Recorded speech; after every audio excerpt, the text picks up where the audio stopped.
La tarde caía pesada sobre Sevilla aquel 15 de junio de 1991. El calor aplastaba las calles empedradas del barrio de Triana, donde las casas encaladas reflejaban la luz naranja del atardecer como espejos ardientes. En el número 47 de la calle Betis, frente al Guadalquivir, una casa de 2 plantas con balcones de hierro forjado bullía con la actividad frenética de los preparativos. Carmen Valverde, una mujer de 28 años, con el cabello negro recogido en un moño perfecto y ojos del color de la miel oscura, se miraba en el espejo de su habitación. El vestido de novia que había pertenecido a su abuela colgaba del armario, un diseño de encaje sevillano, con mangas largas y cuello alto que parecía salido de otra época. Su madre, Rocío, entraba y salía de la habitación como un torbellino, ajustando flores, revisando zapatos, murmurando oraciones en voz baja. Carmen apenas la escuchaba. Su mente estaba en otro lugar, en otro tiempo. Pensaba en Javier Moreno, el hombre con quien se casaría al día siguiente en la parroquia de Santa Ana. Lo había conocido 2 años atrás en la Feria de Abril, cuando él trabajaba como arquitecto en la restauración de edificios históricos de la ciudad. Era alto, de manos fuertes y sonrisa tímida, con esa forma de mirar que hacía sentir a Carmen como si fuera la única persona en el mundo. Pero había algo más. Algo que Carmen no le había contado a nadie, ni siquiera a su madre. 3 semanas atrás, mientras limpiaba el desván de la casa familiar buscando decoraciones para la boda, había encontrado una caja de madera negra escondida detrás de un baúl antiguo. Dentro, envuelto en terciopelo rojo casi deshecho por el tiempo, había un sobre amarillento con su nombre escrito en tinta negra: para Carmen Valverde, el día de su boda. Si quieres saber cómo termina esta historia, no olvides suscribirte al canal y déjame en los comentarios desde dónde nos estás viendo. Tu apoyo significa todo para nosotros. Ahora, aquella carta descansaba en el cajón de su mesita de noche. Carmen la había leído una docena de veces y cada vez las palabras le helaban la sangre.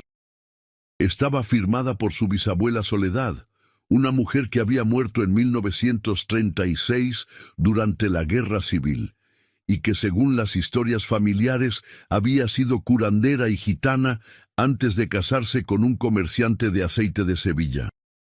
La carta hablaba de una maldición, de un pacto roto hacía más de 50 años, de sangre derramada en una noche de luna llena.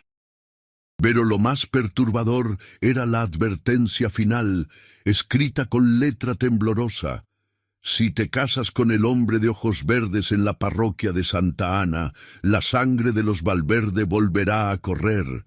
No cometas mi error, no dejes que el amor ciegue lo que el destino ya escribió. Javier tenía ojos verdes. Carmen cerró los ojos, tratando de calmar el martilleo en su pecho. Era ridículo, se repetía. Supersticiones de otra época, miedos infundados de una mujer que vivió en tiempos oscuros. Pero no podía ignorar la sensación de hielo que le recorría la columna cada vez que pensaba en esa carta, ni las pesadillas que la habían atormentado las últimas 3 noches. Sueños donde caminaba por la iglesia y las velas se apagaban una a una, donde el vestido de novia se teñía de rojo, donde una voz de mujer susurraba en andaluz antiguo palabras que no podía entender, pero que la llenaban de terror.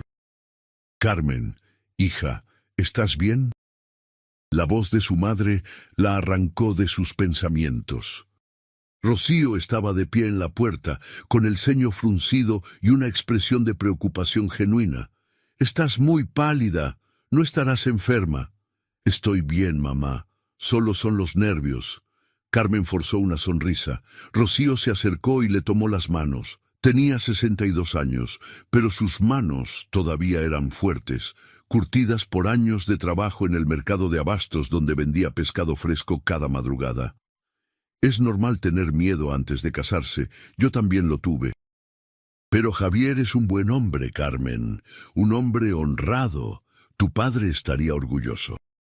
El padre de Carmen había muerto 7 años atrás, un infarto fulminante que lo dejó tendido en el suelo de su taller de carpintería sin tiempo ni para despedirse.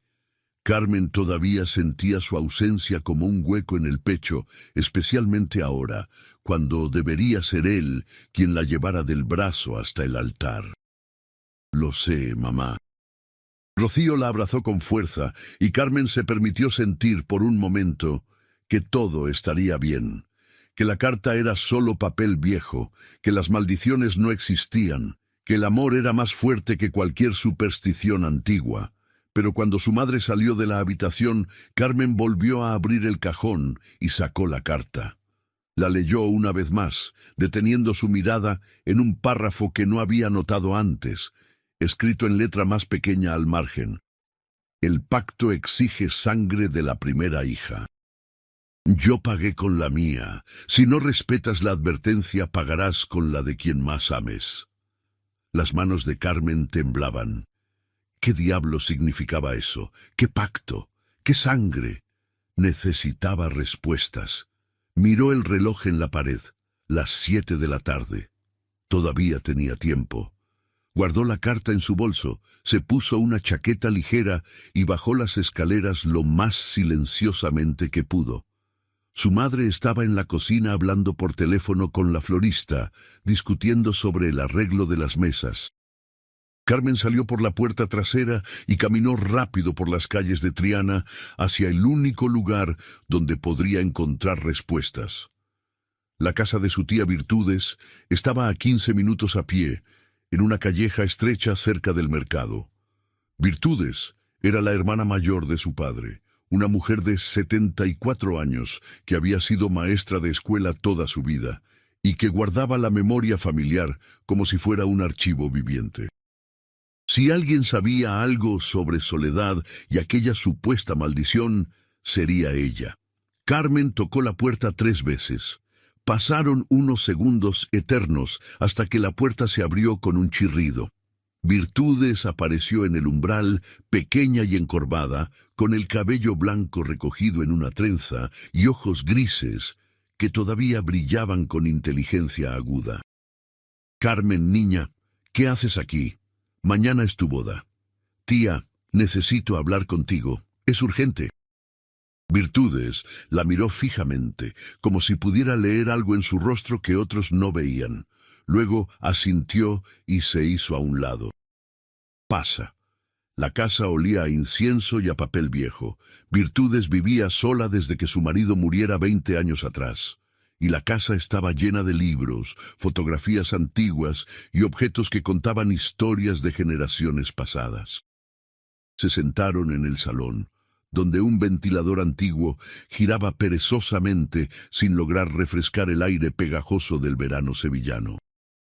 Carmen sacó la carta y la puso sobre la mesa. Encontré esto en el desván. Virtudes la tomó con manos temblorosas. Sus ojos recorrieron las líneas escritas y su rostro se fue poniendo cada vez más pálido. Cuando terminó de leer, dejó la carta sobre la mesa como si quemara. Por todos los santos, no debiste leer esto. ¿Es verdad, tía? ¿Hubo una maldición? Virtudes se levantó con dificultad y caminó hacia una vitrina donde guardaba álbumes de fotografías. Sacó uno viejo, de tapas de cuero gastadas, y lo abrió en una página marcada con una cinta roja. Señaló una fotografía en blanco y negro. Una mujer joven, de rasgos gitanos y ojos intensos, vestida con ropas de principios del siglo XX. Soledad Vargas, tu bisabuela. Esta fotografía fue tomada en 1918, poco después de que se casara con tu bisabuelo Antonio Valverde. Pero antes de eso, Virtudes hizo una pausa larga, como si estuviera decidiendo cuánto contar. Antes de eso, Soledad estaba prometida a otro hombre, un gitano llamado Rafael Montoya. ¿Y qué pasó? Soledad rompió el compromiso para casarse con Antonio. Era un escándalo en aquella época. Los Montoya eran una familia poderosa entre los gitanos de Triana. Rafael no aceptó la humillación. Dicen que fue a ver a una bruja, una mujer vieja que vivía en las cuevas del Sacromonte en Granada. Le pagó para que lanzara una maldición sobre Soledad y su descendencia. Carmen sintió que el aire se le escapaba de los pulmones. ¿Qué tipo de maldición? Que ninguna mujer Valverde que se casara en la parroquia de Santa Ana con un hombre de ojos verdes conocería la felicidad. Que la sangre corría donde debía correr paz. Soledad no le hizo caso. Se casó con Antonio en Santa Ana en 1919. Un año después, en su aniversario, Antonio murió apuñalado en un callejón. Nunca encontraron al asesino. Las palabras de Virtudes cayeron como piedras en el estómago de Carmen. No puede ser verdad, son supersticiones. Eso pensó también tu abuela Clara. Se casó en Santa Ana en 1945 con un hombre de ojos verdes llamado Emilio. 3 meses después, Emilio desapareció. Lo encontraron ahogado en el Guadalquivir. La policía dijo que fue un accidente, pero Clara siempre supo que no fue así. ¿Por qué nadie me contó esto antes? Porque tu madre no lo sabe. Tu padre decidió que era mejor dejar el pasado enterrado, pero yo lo sé porque Soledad me lo contó antes de morir. Me hizo jurar que vigilaría a las mujeres de la familia, que les advertiría si... Virtudes la miró con ojos llenos de tristeza. Carmen, ¿en qué iglesia te casas mañana? En la parroquia de Santa Ana. Un silencio denso llenó la habitación. Virtudes se llevó las manos al rostro. Y Javier tiene ojos verdes. Carmen asintió, incapaz de hablar. La noche cayó sobre Sevilla como una manta negra y pesada. Carmen caminó de regreso a su casa con la carta apretada contra el pecho, la mente girando en círculos imposibles. Cada sombra parecía moverse, cada sonido la sobresaltaba. Las calles de Triana, que conocía desde niña, ahora le parecían extrañas y amenazadoras. Cuando llegó a su casa, su madre ya estaba dormida, exhausta por los preparativos del día. Carmen subió a su habitación y se sentó en la cama. El vestido de novia colgaba del armario como un fantasma blanco. Se quedó mirándolo durante horas, tratando de decidir qué hacer. ¿Debía cancelar la boda? ¿Cómo le explicaría a Javier, a su familia, a los 150 invitados que todo era por una maldición de hace 70 años? La llamarían loca. Y quizás tenían razón. Quizás todo era coincidencia, historias exageradas, muertes explicables por la medicina y la estadística. Pero entonces recordó la carta. La sangre de quien más ames. No podía arriesgarse, no cuando se trataba de Javier. Tomó el teléfono y marcó el número de su prometido. Sonó 4 veces antes de que él contestara, la voz pastosa de sueño. «Carmen, ¿qué pasa? Son las 3 de la mañana. Javi, necesito verte. Ahora. Cariño, sabes que no podemos vernos antes de la boda. Es mala suerte. Por favor, es importante». El tono de su voz debió transmitir la urgencia porque Javier no discutió más. «Dame 20 minutos. Nos vemos en el puente de Triana». Carmen se vistió rápido y salió de nuevo a la noche. El puente de Triana, oficialmente llamado Puente de Isabel II, cruzaba el Guadalquivir conectando el barrio con el centro de la ciudad. De noche estaba desierto, iluminado apenas por farolas antiguas que proyectaban círculos amarillentos de luz sobre el pavimento. Carmen se apoyó en la barandilla de hierro, mirando el río negro que fluía lento bajo sus pies. El agua parecía espesa, casi viva, con reflejos plateados de la luna menguante. Javier apareció corriendo desde el otro extremo del puente. Llevaba jeans y una camiseta arrugada, el cabello revuelto. Cuando la vio, su expresión de preocupación se intensificó. «Carmen, ¿qué diablos pasa? Me has asustado». Ella le entregó la carta sin decir palabra. Javier la leyó bajo la luz de una farola, el ceño fruncido en confusión. Cuando terminó, la miró como si esperara que fuera una broma. ¿Esto es en serio? Mi tía me contó la historia. Es real, Javi. 2 mujeres de mi familia murieron por esta maldición. Carmen. Javier le tomó las manos. Cariño, son supersticiones, historias viejas. No podemos cancelar nuestra boda por esto. No se trata solo de la boda, se trata de tu vida. Mi vida no está en peligro por una carta escrita hace 100 años.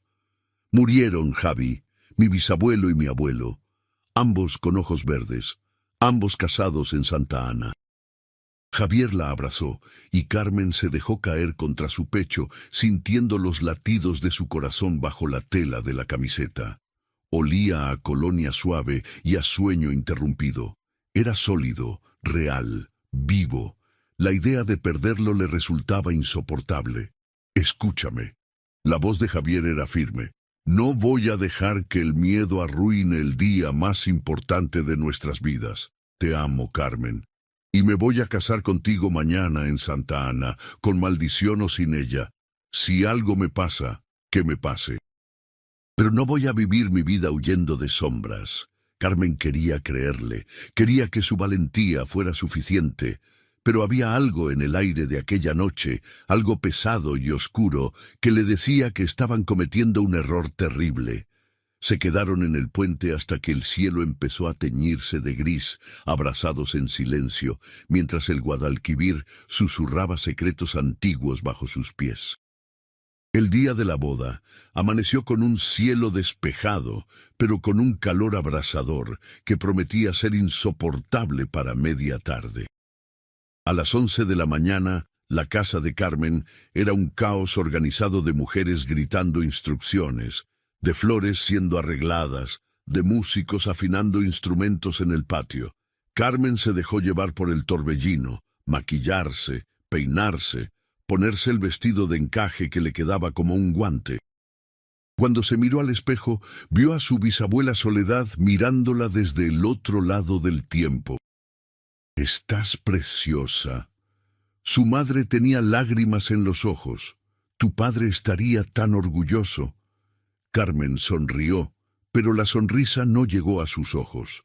Guardó la carta en el pequeño bolso de mano que llevaría a la iglesia, como si fuera un talismán de protección inversa.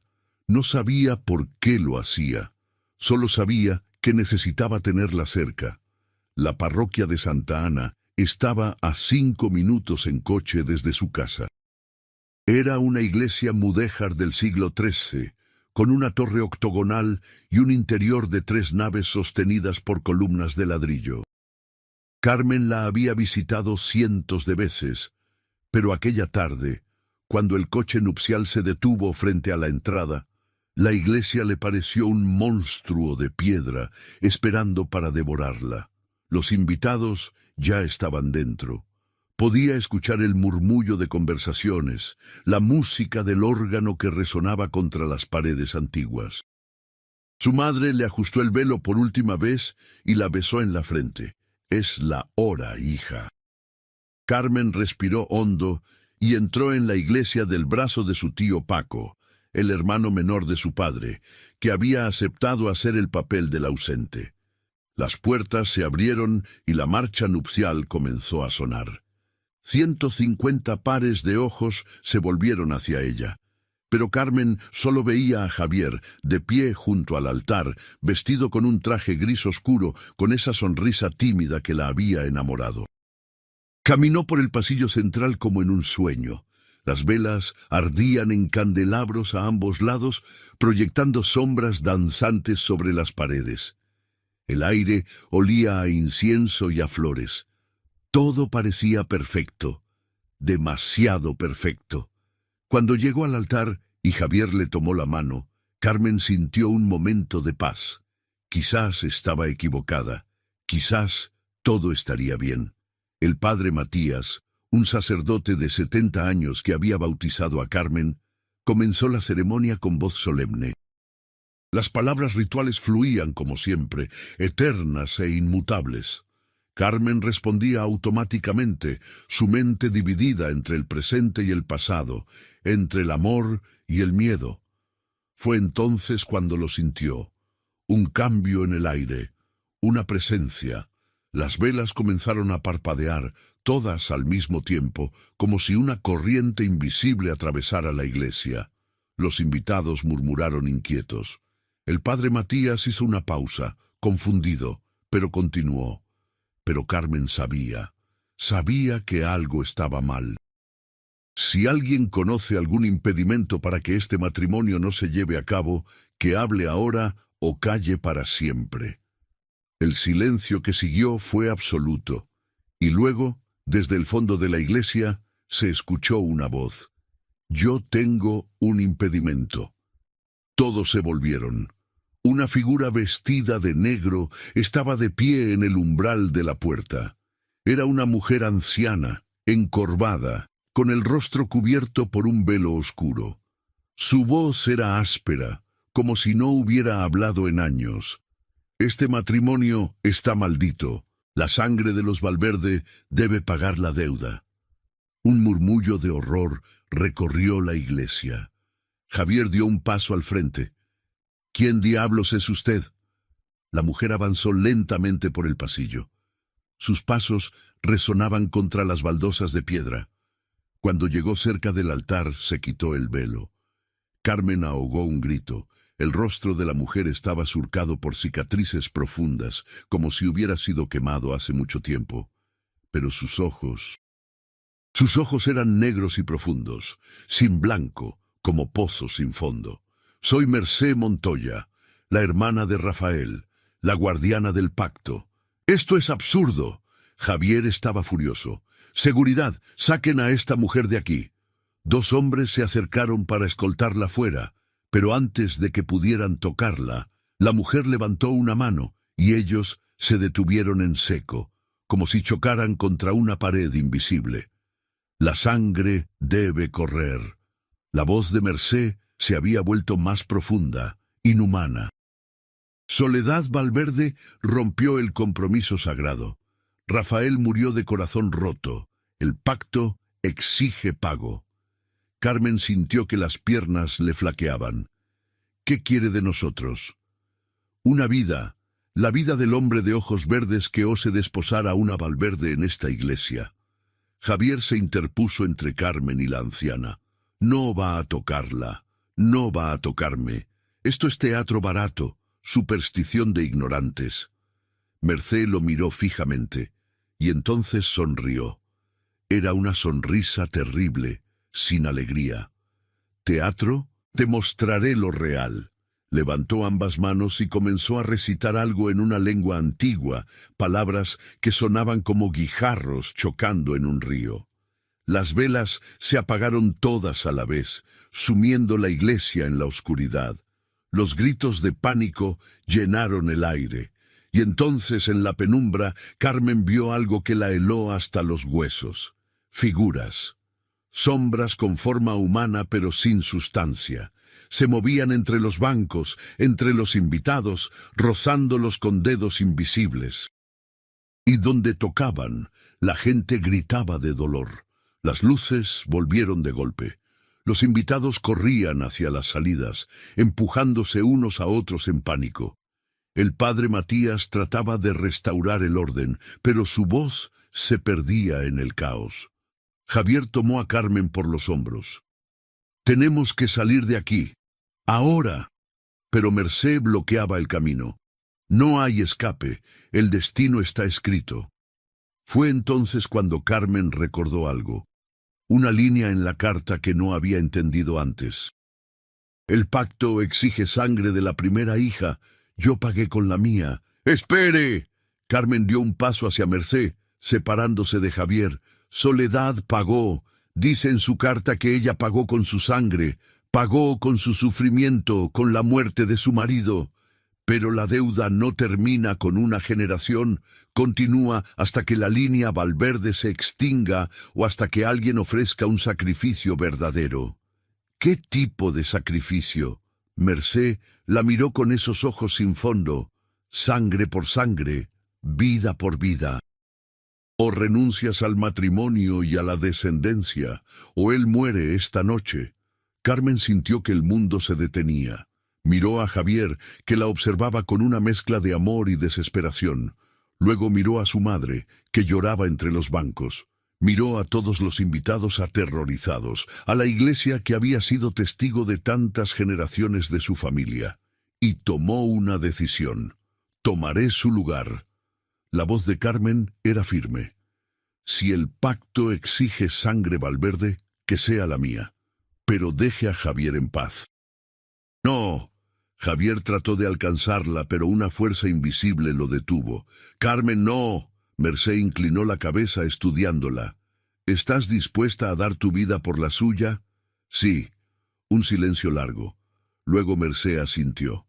Hay otra manera, pero requiere valor. Dígame, el pacto puede romperse si una Valverde confronta el espíritu de Rafael Montoya y obtiene su perdón. Pero para eso, debes ir al lugar donde murió. Debes ofrecerle no sangre, sino verdad. ¿Qué verdad? La verdad que Soledad nunca confesó. La razón real por la que lo abandonó. Carmen miró a su tía Virtudes, que había estado observando desde uno de los bancos. La anciana se levantó temblorosa y caminó hacia ellas. Yo sé la verdad. La voz de Virtudes era apenas un susurro. Soledad me la contó antes de morir. Me hizo jurar que nunca la revelaría, pero... Miró a Carmen con ojos llenos de lágrimas. Ya no puedo proteger secretos que matan. Entonces habla. Mercé estaba inmóvil como una estatua. Virtudes respiró hondo. Soledad no abandonó a Rafael por amor a Antonio. Lo abandonó porque Rafael era un hombre violento. La golpeaba, la amenazaba. Ella tenía 16 años y estaba aterrorizada. Antonio fue quien la ayudó a escapar, quien le ofreció protección casándose con ella. Pero Soledad nunca se atrevió a decir la verdad, porque en aquella época, una mujer que acusaba a un hombre de maltrato era vista como una mentirosa o una provocadora. Prefirió cargar con la culpa de romper un compromiso que admitir que había sido víctima. La expresión de Mercé cambió. Por primera vez pareció humana, vieja, cansada. ¿Es verdad? Lo juro por mi alma. Virtudes tenía lágrimas corriendo por las mejillas. Soledad sufría pesadillas hasta el día que murió, pesadillas donde Rafael la golpeaba una y otra vez. Ella amaba a Antonio, sí, pero lo que la hizo huir de Rafael fue el terror, no el capricho. Mercé bajó las manos lentamente. Las sombras que habían estado moviéndose por la iglesia comenzaron a disolverse. La temperatura volvió a la normalidad. Cuando habló de nuevo, su voz era diferente, más suave, humana. Rafael. Mi hermano era mi héroe cuando éramos niños. Nunca quise ver sus defectos. Nunca quise creer que pudiera... Pero hubo señales, cosas que ignoré. Se llevó una mano temblorosa a la cara. He guardado esta maldición durante 70 años, alimentando la rabia por una injusticia que quizás nunca fue tal. Puede terminar ahora. Carmen se acercó a ella. Puede liberar a mi familia, puede liberar a Rafael. Mercé la miró durante un largo momento. Luego asintió. Que así sea. Levantó los brazos hacia el techo de la iglesia y comenzó a recitar en la misma lengua antigua, pero esta vez las palabras sonaban diferentes, no amenazantes, liberadoras. Una luz dorada comenzó a llenar el espacio, cálida y suave. Y en esa luz, Carmen vio una figura, un hombre joven, de rasgos gitanos, con ojos tristes. Rafael Montoya. La miraba con expresión de súplica. Carmen le sostuvo la mirada. Lo siento por tu dolor, pero Soledad hizo lo correcto, hizo lo que necesitaba para sobrevivir, y yo haré lo mismo. Voy a casarme con el hombre que amo. Voy a vivir mi vida sin miedo. y voy a recordar tu historia no como una maldición, sino como una lección sobre las consecuencias del dolor no sanado. Rafael asintió lentamente y sonrió, una sonrisa triste pero genuina. Luego se disolvió en la luz. Mercé cayó de rodillas, exhausta. Virtudes se arrodilló junto a ella, sosteniéndola. La anciana ahora parecía mucho mayor, como si la maldición hubiera sido lo único que la mantenía viva. Está hecho. Su voz era apenas audible. El pacto está roto. Tus hijos vivirán libres. Y entonces, con un último suspiro, Mercé Montoya cerró los ojos y se desvaneció. No murió. Simplemente dejó de estar allí, como si nunca hubiera existido. El silencio en la iglesia era absoluto. Los invitados que habían corrido fuera comenzaron a regresar tímidamente. El padre Matías, pálido pero decidido, retomó su lugar junto al altar. Carraspeó. Creo que deberíamos continuar con la ceremonia. Si los novios aún desean casarse, claro. Javier tomó la mano de Carmen. ¿Tú quieres? Carmen miró el vestido de novia manchado de polvo, a los invitados confundidos y asustados, a la iglesia que ahora parecía iluminada con una luz más limpia. Sintió un peso enorme levantarse de sus hombros. Más que nunca. La boda continuó. Fue extraña, incómoda, con la mitad de los invitados todavía en shock por lo que habían presenciado. Pero cuando Javier y Carmen se besaron como marido y mujer, hubo aplausos. Aplausos de alivio, de alegría, de esperanza. La recepción se celebró en un cortijo a las afueras de Sevilla, cerca del río. La noche había refrescado milagrosamente. Una brisa suave traía el olor de los naranjos y el jazmín. Carmen bailaba con Javier bajo las luces de colores que colgaban de los árboles, rodeados de familia y amigos que poco a poco habían procesado lo imposible y habían decidido simplemente seguir viviendo. Pero a medianoche, cuando la fiesta estaba en su apogeo, Carmen sintió la necesidad de alejarse. Caminó hacia el río, donde el Guadalquivir fluía silencioso bajo la luna. Se sentó en la orilla, quitándose los zapatos, dejando que sus pies tocaran el agua fresca. Escuchó pasos detrás de ella. Era Virtudes, con una copa de vino en la mano. ¿Puedo sentarme contigo? Por supuesto, tía. Se sentaron en silencio durante un rato, mirando el río. Finalmente, Virtudes habló. Soledad habría estado orgullosa de ti. Hiciste lo que ella nunca pudo. Dijiste la verdad. Fue usted quien dijo la verdad. Solo porque tú tuviste el valor de preguntar, de no aceptar el miedo como destino. Virtudes le pasó un brazo por los hombros. Las maldiciones son reales, Carmen. Pero no son sobrenaturales. Son patrones de trauma que pasamos de generación en generación, violencia que se disfraza de tradición, silencio que se confunde con respeto. Tú rompiste el patrón. Carmen apoyó la cabeza en el hombro de su tía. ¿Cree que ahora terminó? ¿De verdad? Creo que ahora depende de ti, de cómo críes a tus hijos, de qué historias les cuentes. Virtudes sonrió. Cuéntales la verdad, Carmen. Siempre la verdad, incluso cuando duela.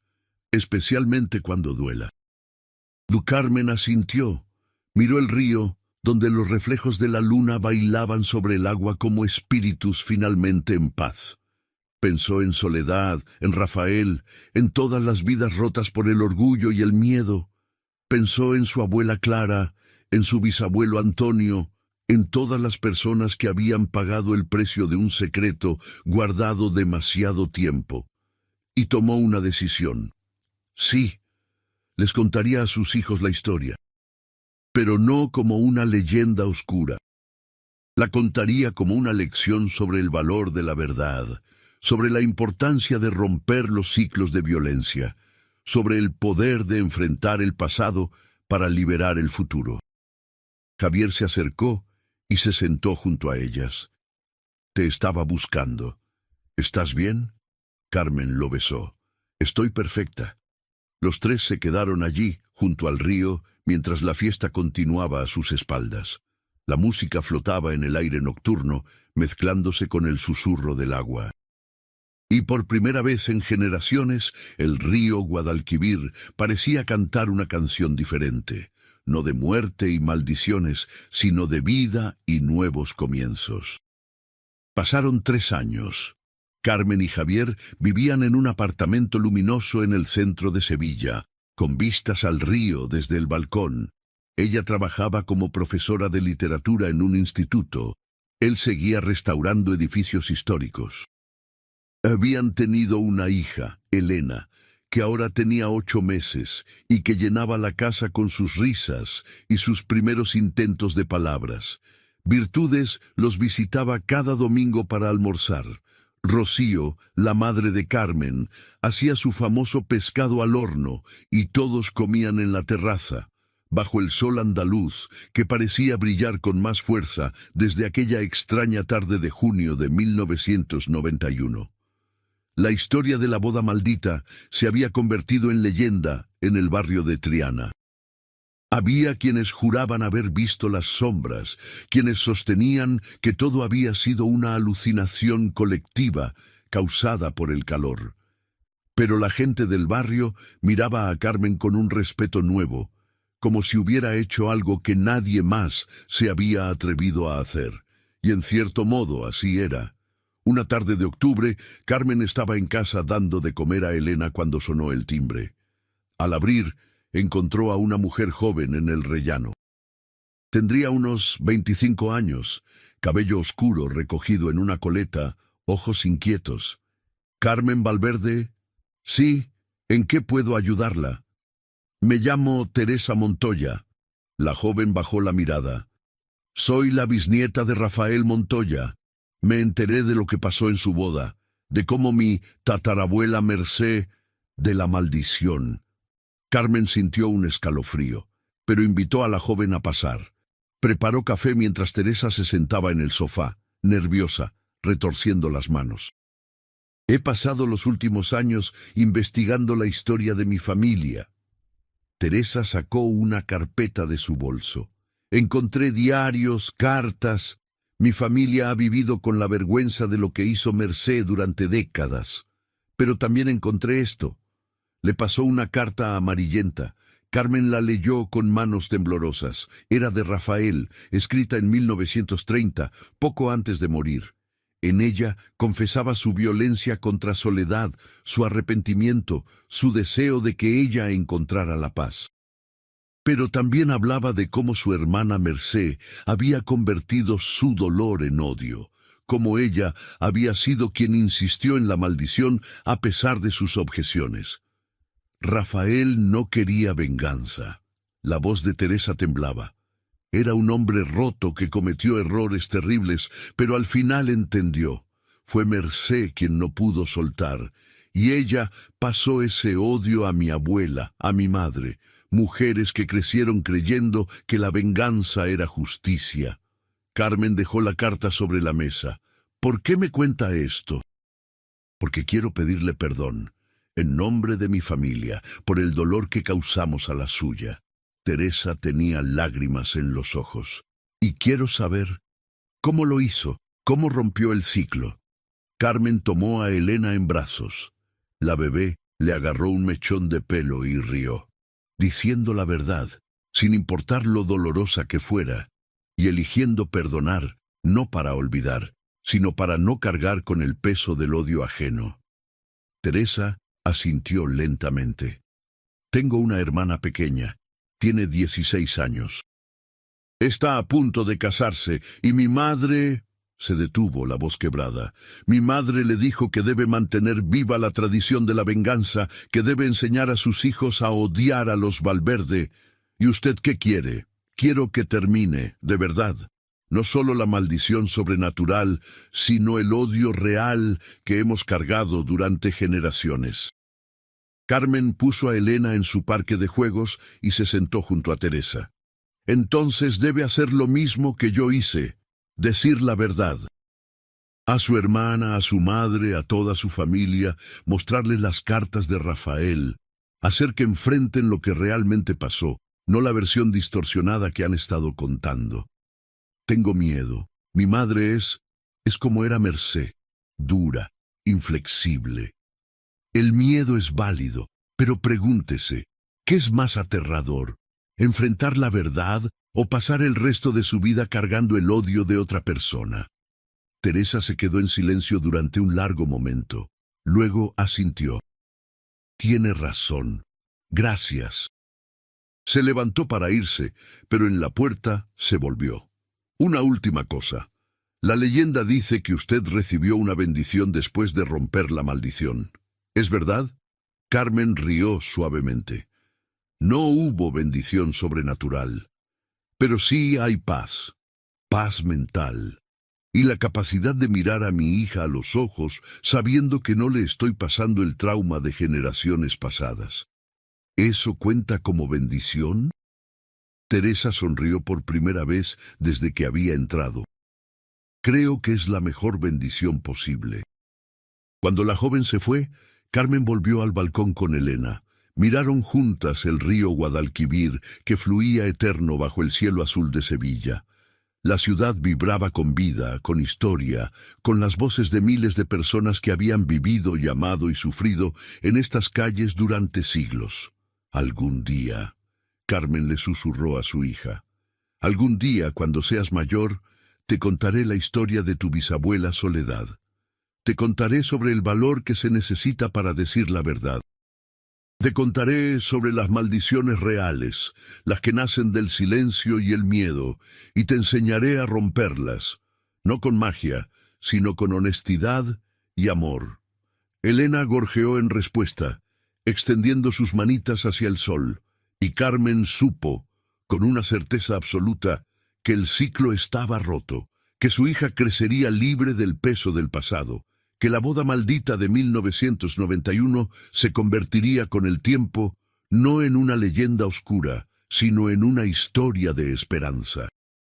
Una prueba de que incluso las maldiciones más antiguas pueden romperse cuando alguien tiene el valor de decir «basta». El sol se hundía lentamente hacia el horizonte, tiñendo el río de oro y carmesí. Las campanas de la parroquia de Santa Ana comenzaron a repicar, llamando a la misa de vísperas. El sonido flotaba sobre los tejados de Triana, familiar y reconfortante. Carmen cerró los ojos y sonrió. Estaba en casa, estaba en paz. Y por primera vez en generaciones, una mujer Valverde podía decir esas palabras sin miedo al futuro. Los años pasaron en Sevilla como pasan siempre, con la mezcla de tradición y cambio que caracteriza a las ciudades antiguas. El barrio de Triana siguió siendo el corazón cultural de la ciudad, con sus cerámicas, su flamenco, sus calles estrechas llenas de historia. Pero entre las historias que se contaban en los bares y en las plazas, la leyenda de la boda maldita ocupaba un lugar especial. Carmen Valverde se convirtió en una figura respetada en su comunidad, no solo por su trabajo como profesora, sino por algo más difícil de definir. Había una sabiduría en ella, una paz que las personas notaban. Los estudiantes venían a pedirle consejos sobre sus familias, sobre secretos que cargaban, sobre miedos que no sabían cómo enfrentar, y ella siempre les decía lo mismo: la verdad duele, pero el silencio mata.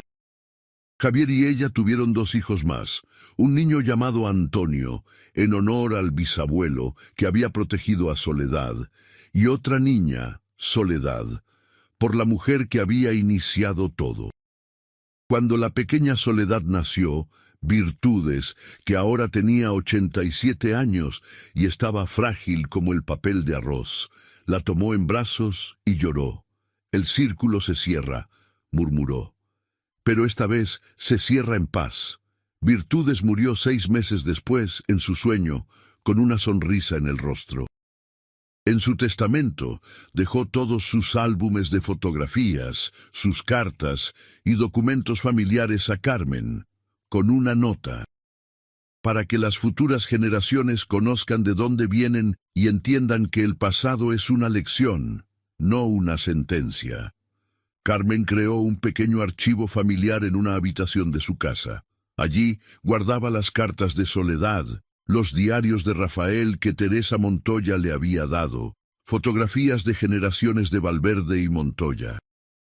Cuando sus hijos crecieron, les enseñó la historia completa, sin omitir los detalles dolorosos, sin endulzar la violencia o el sufrimiento.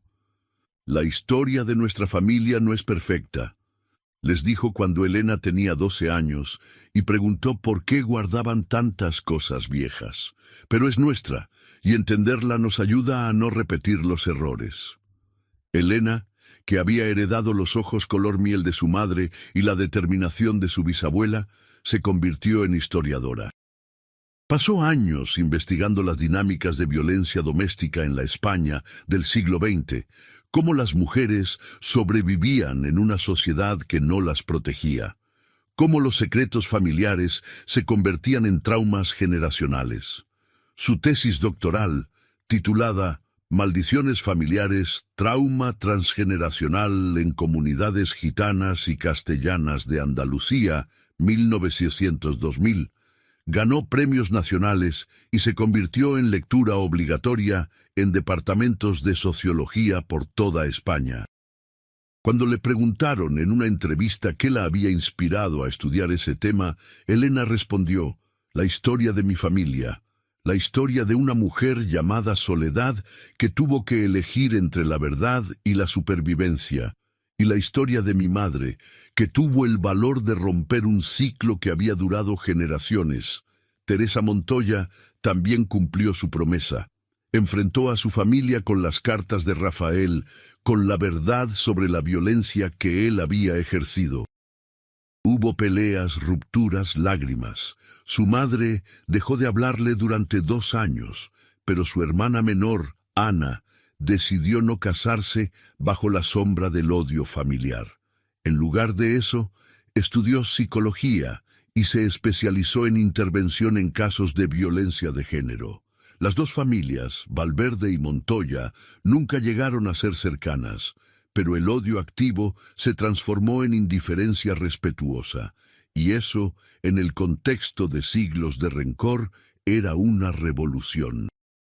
En 2021, 30 años después de la boda maldita, la parroquia de Santa Ana organizó una exposición sobre la historia del barrio de Triana. Carmen, ahora con 58 años y el cabello salpicado de canas, fue invitada a contribuir con documentos de su archivo familiar.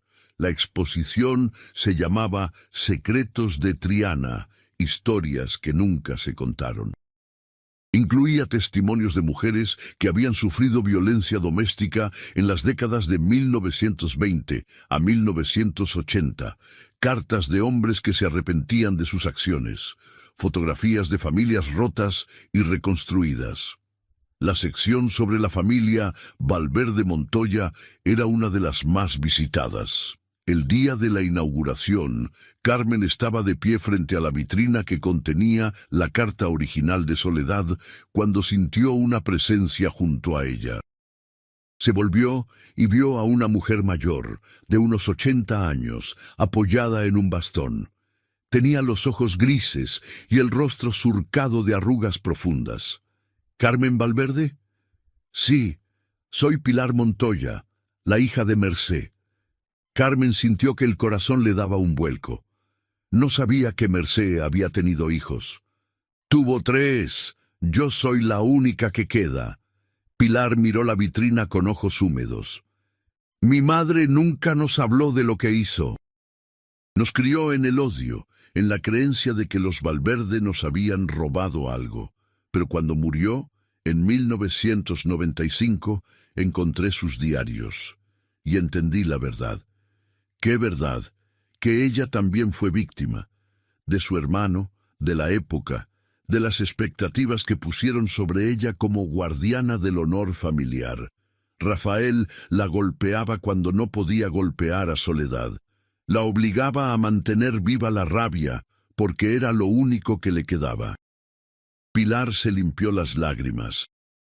He pasado los últimos 26 años tratando de deshacer el daño que ella hizo, hablando con mis hijos, con mis nietos, rompiéndoles la maldición del odio heredado. Carmen le tomó la mano. Entonces ambas hemos hecho lo mismo. Vine aquí a pedirle perdón y a darle las gracias. Gracias, ¿por qué? Por tener el valor de confrontar a mi madre aquella tarde en la iglesia, por obligarla a ver la verdad. Los últimos 4 años de su vida, antes de morir, fueron diferentes, más suaves. Como si finalmente pudiera descansar, Pilar sacó un sobre del bolso. Esto es para usted. Lo escribió poco antes de morir. Carmen abrió el sobre con manos temblorosas. Era una carta breve, escrita con letra temblorosa. Carmen Valverde.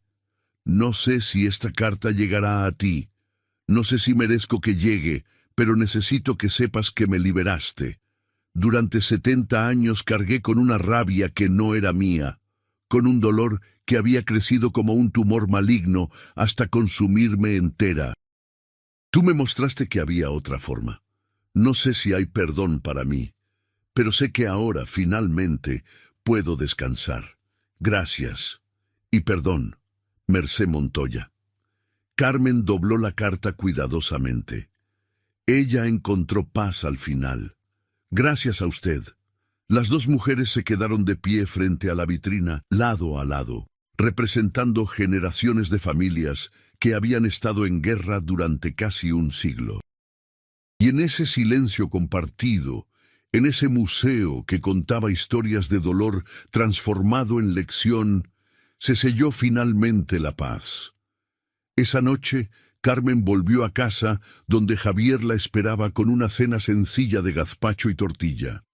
A sus 65 años, él todavía tenía esa sonrisa tímida que la había enamorado, aunque ahora su cabello era completamente blanco y sus ojos verdes estaban rodeados de arrugas de expresión. ¿Cómo fue la inauguración? Perfecta, completa, final. Carmen se sentó a la mesa y le contó sobre Pilar, sobre la carta de Mercé, sobre el círculo que finalmente se había cerrado del todo. Javier le tomó la mano. ¿Alguna vez te arrepientes de haberte casado conmigo a pesar de todo, de haber arriesgado tanto? Carmen lo miró con una intensidad que no había disminuido en 30 años. Ni un solo día. Porque tú me diste la vida que elegí, no la que me impusieron. Me diste hijos libres de maldiciones. Me diste un amor construido sobre verdad, no sobre secretos.